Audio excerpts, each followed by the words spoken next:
NASA says its Voyager One probe is sending usable information to Earth again. A machine from the 1970s, drifting alone through deep space, 15 billion miles from home. For 46 years, Voyager One obeyed its design. It sent data, it never turned, it never listened. Then, without warning, the antenna shifted, and something answered. Not from Earth, not from any known star, but from a patch of sky that should have been empty. What happened next wasn't just strange, it was impossible.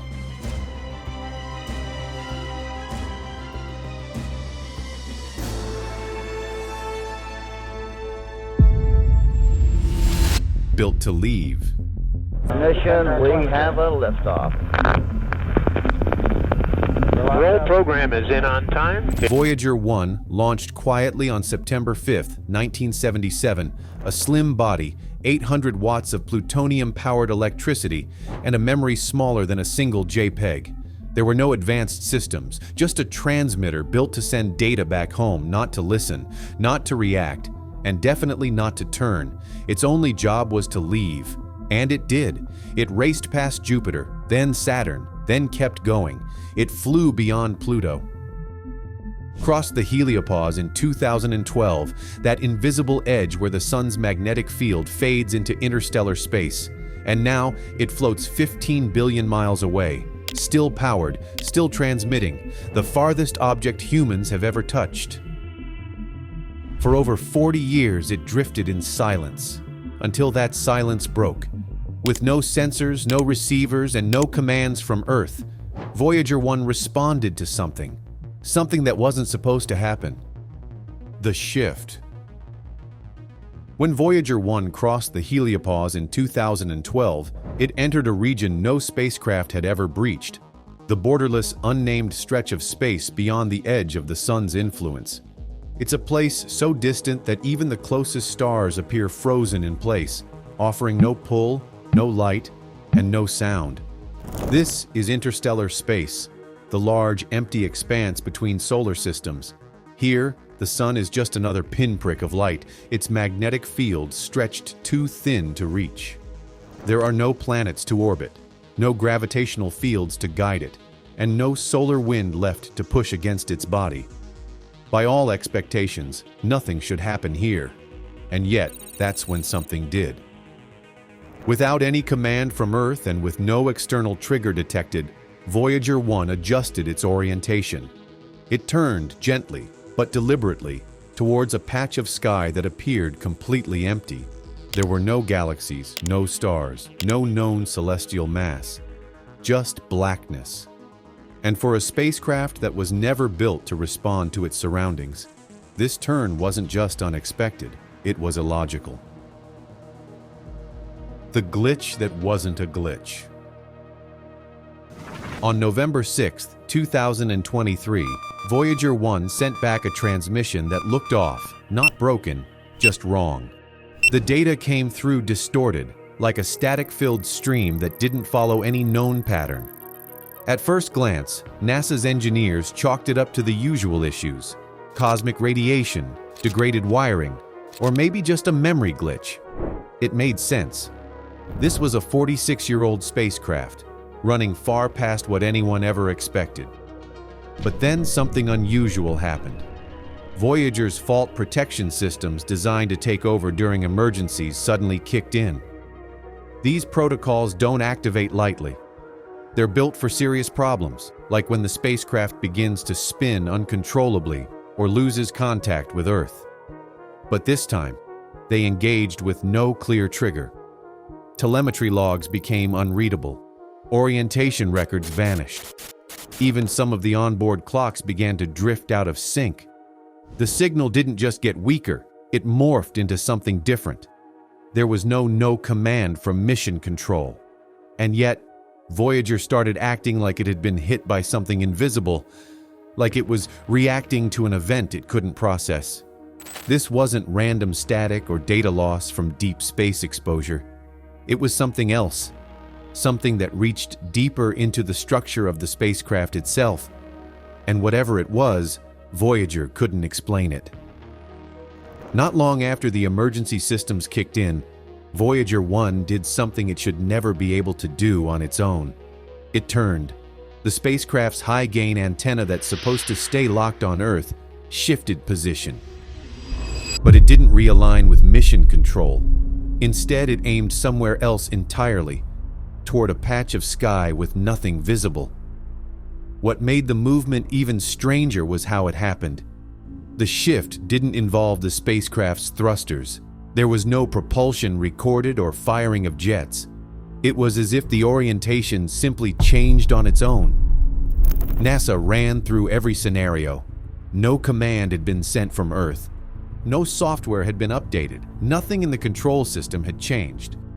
From every angle, Voyager should have stayed still, but it hadn't. This was a clear, deliberate reorientation, which didn't make sense because Voyager One was built to follow instructions, not act on its own. After Voyager One turned toward the empty patch of sky, its onboard sensors picked up something even stranger: a torque event. That means the spacecraft didn't just shift direction, it rotated physically. The gyroscopes recorded it clearly. This wasn't a software glitch or random drift. It was a real, measurable change in orientation, small but definite. And yet, nothing on the spacecraft should have caused it. The thrusters didn't fire. The logs showed no activity. Solar pressure was ruled out. Voyager was far too distant from the sun for light to exert any real force. There was no sign of debris, no evidence of an impact. A machine drifted through the most silent, empty region of space known to humanity, and somehow it moved. The null void. Once the torque event was confirmed, NASA did exactly what it's trained to do. Engineers ran full diagnostics and checked power levels. They cross-referenced flight logs, looked for signs of system failure or unexpected inputs. And they found nothing. There were no electromagnetic pulses, no power surges, no radiation spikes, nothing from any nearby satellite to suggest external interference. Voyager's instruments were stable, its systems were operating within expected parameters. On paper, everything was normal.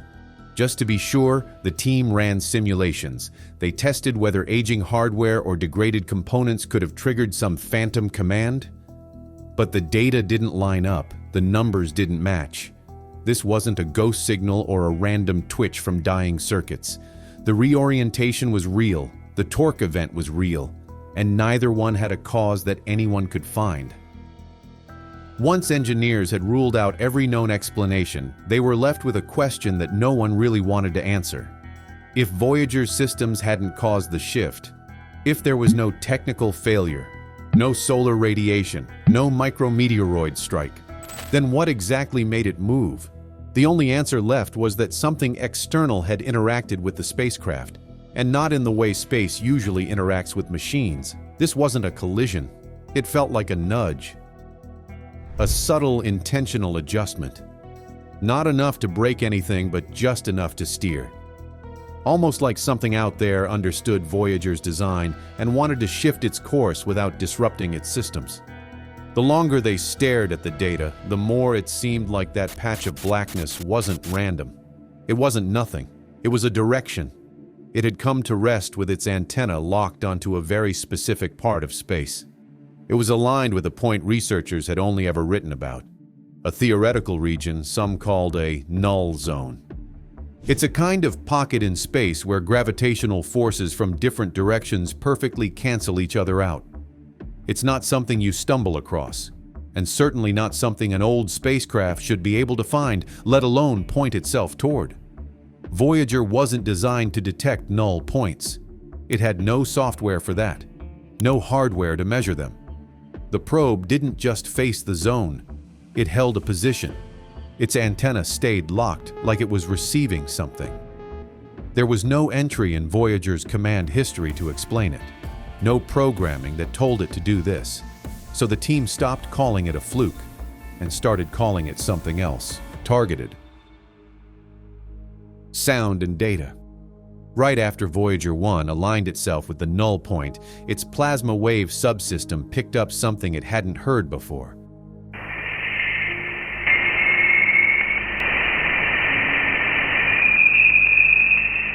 It was a tone, a soft, steady hum, not the kind of electromagnetic turbulence common in deep space.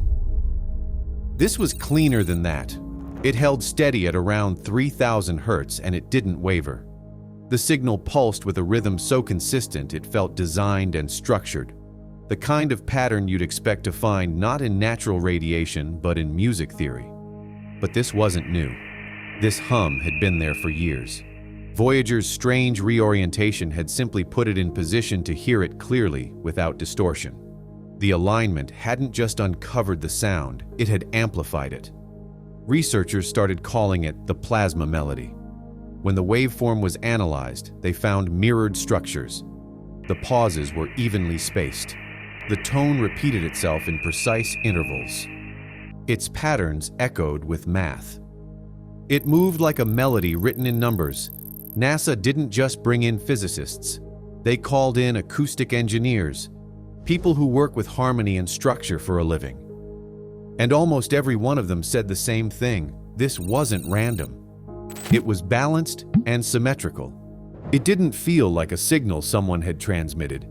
It felt like it had been waiting to be found. But it wasn't more than just sound. Buried inside the transmission was something else. Data. It wasn't the standard kind Voyager usually sent. This one had no temperature readings, radiation spikes, or velocity logs. The telemetry included layers of structured information that didn't match anything Voyager had been programmed to capture. It wasn't logged in its onboard memory. It didn't come from any known software protocol. The formatting was strange. Hexadecimal strings, recursive formulas, prime number chains, fractal symmetry. Some of the numbers even matched known astronomical constants, but measured at a precision Voyager's aging instruments couldn't possibly achieve. Voyager didn't have the hardware to detect this kind of detail, and it certainly didn't have the logic systems to compile it.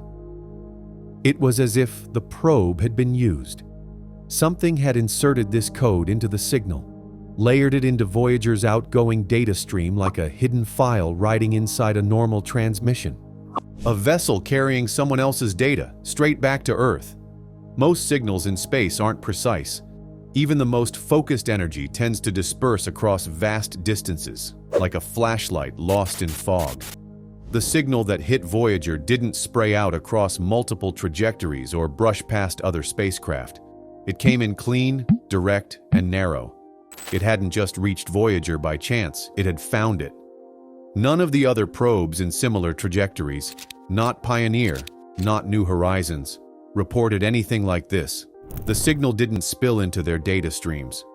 Whatever this was, it was focused on Voyager 1 alone. This made researchers stop and ask, how? How could anything know not just the path Voyager would take, but when it would arrive? How could it know Voyager's location? Not generally, but specifically. Halo in the dark. When Voyager's antenna shifted, it didn't just drift off course or lose focus. It locked onto a direction, a section of sky that, by all known records, contained nothing. But that sudden orientation wasn't ignored. Back on Earth, something about it felt too deliberate. So ground-based observatories decided to investigate. They calibrated their instruments, aimed high-exposure infrared arrays toward the exact region Voyager had turned to face, and waited for something to stand out. At first, the results were just as predicted, empty. But over time, the data began to change. Weeks into the scanning sequence, the arrays started picking up a glow. It was faint at first, shimmering at the edge of detection. A halo. It didn't stay still, and it didn't shine with a constant light. It faded in and out, like it was blinking. Even stranger, it seemed to respond to solar flares. Each time the sun emitted a burst of charged particles, the halo flickered back, just moments later, not simultaneously, but in a way that felt timed. It was as if whatever was out there was syncing to solar rhythm, matching energy with energy, listening, responding. The glow wasn't a reflection of sunlight. It wasn't passive. It moved with intention. Silence. After all the strange behavior and the realignment came the most unexpected moment of all. Voyager 1 went silent. For 12 full hours, there was nothing. And for most machines, especially those that have traveled billions of miles through space, 12 hours of silence might not raise alarms. But Voyager had never gone quiet. Not like this. Not in decades. It had survived the solar storms of the 80s. It had withstood deep space radiation, failing instruments, and cosmic dust. And through it all, it kept talking. Its signal might have been faint at times, delayed, warped by distance, but it had always been there. And then, as suddenly as it vanished, the signal returned. But it wasn't the same. The data stream that Voyager sent back looked off. Its internal clock had reset. It wasn't lagged, but fully restarted. The timestamps didn't match any known timeline from Earth. It was as if Voyager had existed, just briefly, somewhere else, somewhere with different rules. There were no signs of mechanical correction. But something about the probe had changed. Voyager itself felt different, as if whatever it had passed through during those 12 hours hadn't just touched its systems, it had touched the machine. Cosmic microwave background. The cosmic microwave background, known as the CMB, is often described as the afterglow of creation. It's the oldest light in the universe, a soft, ever-present static left behind by the Big Bang, and by all accounts, it should never change. But shortly after Voyager's strange reorientation and 12-hour blackout, a research team from the European Space Agency decided to run a cross-check. They took the last known trajectory of the spacecraft and lined it up with deep-field CMB data, searching for even the faintest fluctuation that might connect to the anomaly. What they found defied expectation. Buried inside the microwave background was a distortion, a ripple too structured to be dismissed.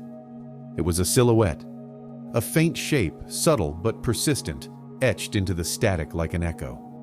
And somehow, impossibly, that shape aligned perfectly with Voyager's current course. Every coordinate from that silhouette matched where Voyager had ended up. And when they traced the data back, it got even weirder. This ripple hadn't appeared in the aftermath of Voyager's blackout. It had been there already. They found the same pattern across decades of readings, from Planck, from WMAP, even older deep sky missions. Different sensors, different tools, different timelines, and still the exact same anomaly. It had always been there, which means somehow the background static of the universe already knew where Voyager 1 would be. The message inside the signal.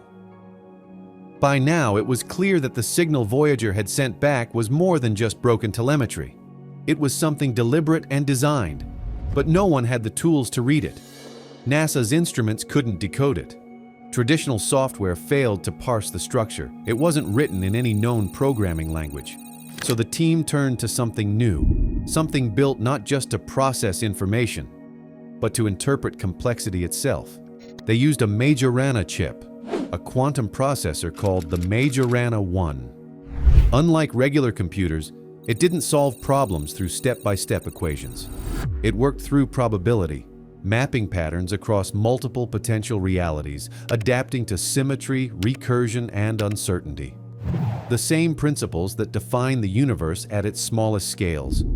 They fed Voyager's raw signal into the chip and waited. Gradually, the chip began to pick out structure.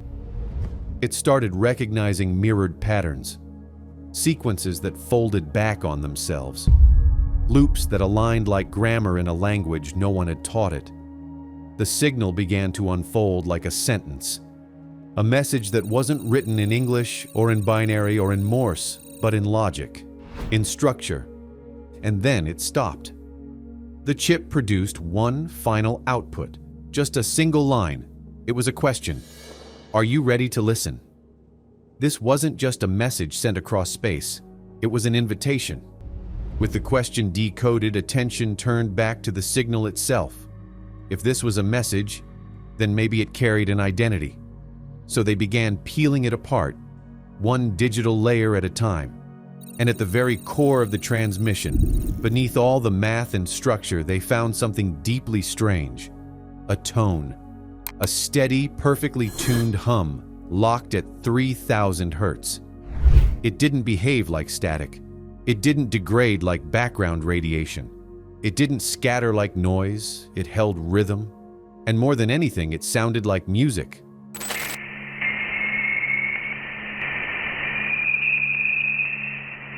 NASA brought in experts from outside the science world who understood the physics of harmony. They all agreed on one thing. The sound wasn't random. It echoed with palindromes, melodies that folded into themselves. It used intentional silences, timed like rests in a musical score. It held intervals that matched standard musical scales. This was patterned and composed, structured with the grace of math and the language of sound. And then, just as clearly as it began, it ended. As if someone, somewhere, had turned the switch off on purpose. After the tone dropped and the signal went quiet, engineers around the world began digging for explanations. A physical event that could explain everything. Maybe it was a solar flare or a micrometeorite dust that hit the probe. Not one piece of data matched the conditions needed to cause the transmission. Every diagnostic came back clean. Voyager wasn't broken. Whatever touched Voyager in that black stretch of space had broken the rules. Speak or respond. For a long time, everyone assumed Voyager had received something, some kind of signal aimed at the spacecraft from across the galaxy. A one-way transmission designed to be picked up by something listening. But that theory didn't hold up after everything that followed, because as the data continued to unravel, the sequence started to feel less like a message sent to Voyager, and more like a reaction triggered by Voyager. From the subtle musical tone to the strange rotation and the coded data. Every one of those anomalies lined up not with an incoming transmission, but with a specific location. It didn't feel like a call for attention. It felt like an answer. Something happened the moment Voyager entered that particular patch of interstellar space. An idea started to take shape. What if Voyager didn't receive a message at all? What if it knocked on something, and something knocked back? Whatever responded didn't do so with panic or confusion. It replied in rhythm, as if it had been waiting to return one. Which means this wasn't just about Voyager detecting something. Something else detected it, recognized it, and then made the choice to respond. NASA's quiet breakdown. To the public, NASA's updates were calm and measured, polite mentions of signal anomalies and ongoing analysis. The kind of vague, technical language you'd expect from a government agency trying to keep things quiet. But behind the scenes, it was different. Internal documents were stamped, and high-level meetings were held off record. Entire processing teams were retasked to focus solely on Voyager. Telemetry was pulled from archived backups. System simulations were run again and again, looking for explanations that never came. At the Jet Propulsion Lab, computing resources were rerouted. Engineers who hadn't worked on Voyager in decades were called back into active consultation. Even the Department of Defense quietly logged interest. The timeline made no sense. The signals defied known physics. And the data Voyager had sent back looked like it had passed through something far more advanced than any man-made system. A 1970s-era spacecraft had entered a region of empty space, spontaneously changed direction, picked up a patterned signal it wasn't equipped to receive, and then returned from total blackout with cleaner, stronger data, including code formats it was never designed to understand. NASA didn't panic because something failed. They panicked because something worked. Something they didn't create and didn't expect. Something they didn't even know how to process. And in all their decades of deep space exploration, no moment had ever hit harder than that 12 hours of silence. Because for that stretch of time, Voyager was gone. And whatever it saw or passed through changed everything. After months of rechecking logs, testing every theory and searching for any explanation that could make this easier to swallow, they stopped calling it a malfunction. They stopped treating the signal as a corrupted file. Hidden beneath the telemetry were layers of structure too precise to ignore. Frequencies that repeated with exact timing, harmonics that mirrored each other. NASA engineers gave it a name: field interaction. That's the technical term they settled on. Because the energy surrounding the probe didn't behave like radiation or dust or interference. It didn't scatter or explode. It moved like it had purpose. When Voyager turned, the field turned with it. When the transmission spiked, the rhythm returned. When the systems rebooted, the signal sharpened. And the beam itself wasn't broadcast across space like a flare or a pulse. It was narrow and controlled. Everyone who has seen the raw, unedited breakdowns of these transmissions agree on the one truth that can't be shaken. Voyager wasn't drifting alone. Something found it. Something waited. And when the moment came, it answered.